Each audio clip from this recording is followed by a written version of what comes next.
I got the idea like the first day before we even started meeting with the students. I got the idea of this is going to need some reflection at some point. And I want to keep track of how it's going for me in this environment.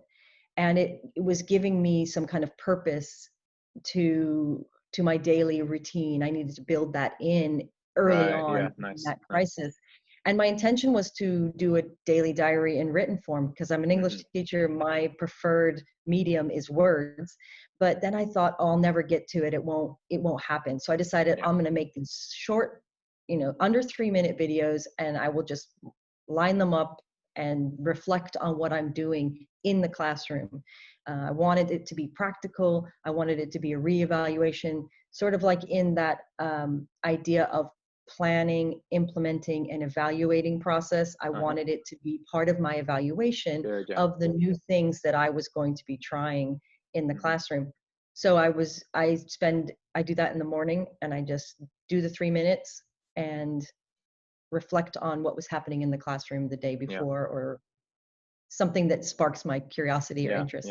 Yeah, good. And then is there anything concrete apart from the, the kind of ambient realizations that you might have during that? Is there anything concrete that you do after you've recorded your video? Is there anything then you sit down and make or do or report anything afterwards? Well, I definitely look at the data that's coming out of the lesson, whatever curious thing that I'm doing. I don't know how else to describe it other than I'll try something, and usually it comes out of what I feel like to be a failure that I end up reevaluating. So if something's going well, I'm just like, yay, that's great, and I move on.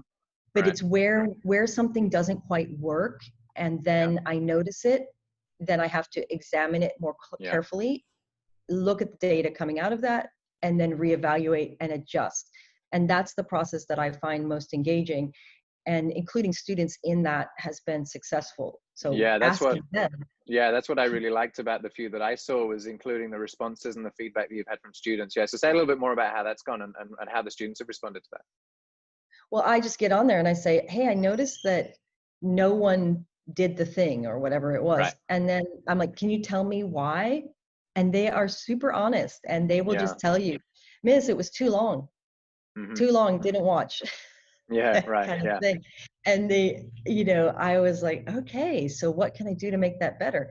Or some of them said completely not what I thought was the problem. They're like, your instructions were not clear. You gave us some audio instructions, and then you gave us written instructions, and then we didn't scroll down to see what those instructions were. So shorter is better, which is always a struggle for me. And less writing, more visual video.